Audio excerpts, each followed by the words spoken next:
Dan Hooker had done an interview and he said, look, I don't think the UFC is going to bow down to Conor McGregor. And what he was talking about is his own fight with Poirier. And he was saying, if I beat Poirier, I will be the number one contender.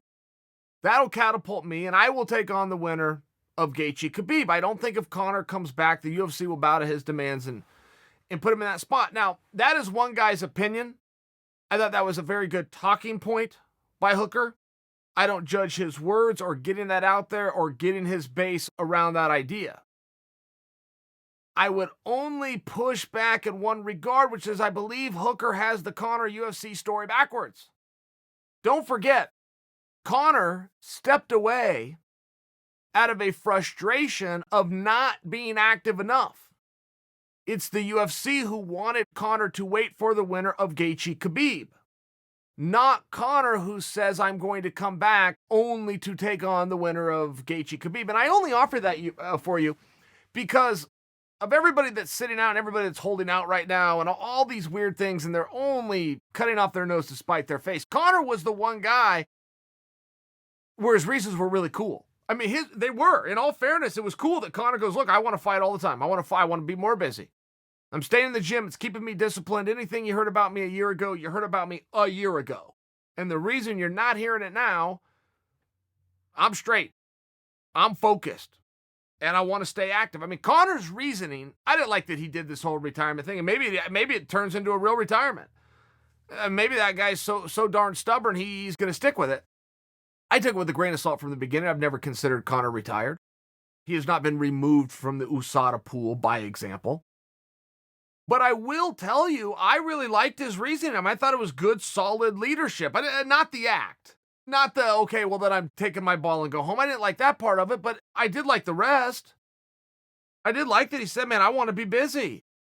I want to be in there. I want to be competing. I want to do it more often. All of those things I liked. We could get to the final part where we go, what'd you do that for? But all of the other parts, and I only offer that to you just in wake of what Dan Hooker said, where Hooker said, I don't think they're going to bow to Conor, man. It's kind of the opposite.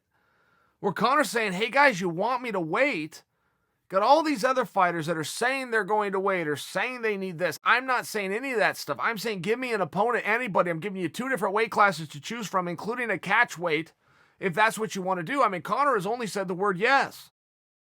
We later got armed with a piece of information that Conor was asked to fight Tony Ferguson as a replacement fighter, and he said no to that.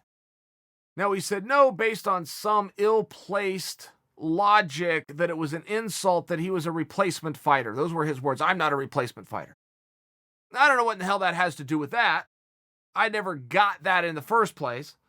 And over time, you will find people who come up with a whole lot of reasons to not have to go and do something, but I don't know if that's what that was. I mean, whether I like Conor's answer or not, I do think it was pretty sincere. I think Conor's always been a pretty sincere guy. I've never seen him find reasons or excuses not to do something. I've seen just the opposite. And he went into a different sport at a different weight class with zero experience against the greatest of all time. I mean, I don't know that you can really question Conor not being willing to go and try and go do something. Perhaps he legitimately had a principle that I am not a replacement fighter. I haven't really got the foggiest idea what that means. An opportunity is an opportunity. Go ask Justin Gaethje. Justin Gaethje was a replacement fighter. Go ask Michael Bisping. Michael Bisping was a replacement fighter. And you found out that Gaethje and Bisping were the right fighters to call for that job because they left with world championships and secured their spot in the sport forevermore. But Conor is in a little bit different spot. He's not really looking for an opportunity. In all fairness, most guys are looking for an opportunity. Conor's not. I mean, in many ways, he's been there and done that and taking this call and, oh my goodness, all my dreams could come true. Yeah, he had those calls, but that was in 2015, 2016, 2017. I mean, it's a different spot. It's just a different spot. And I do like for the locker room to be very uniformed. I like everybody to be facing the same direction. But in reality, not all guys are as hungry as somebody else or as motivated as somebody else. I really think what Conor was saying, aside from the last part of I'm going to take my ball and go home, aside from that, I loved his message. I want to fight. Any rumor you heard about me a year ago was a year ago. New me, new chance, new opportunities. Line them up, bring them in. Oh, and by the way, you pick the weight class. Pretty hard to argue with a guy like that. And I love the messaging that Hooker's doing. By the way, I have not seen Hooker misstep once. I'm not sure that Hooker doesn't know full well what I'm saying in terms of the order of events, that it's not UFC bowing down to Conor. It's the other way around, that Conor's going to have to give in and possibly have to wait. I'm not sure that Hooker isn't smart enough to know all of that full well, and he's just out getting a message out. Hooker's very good.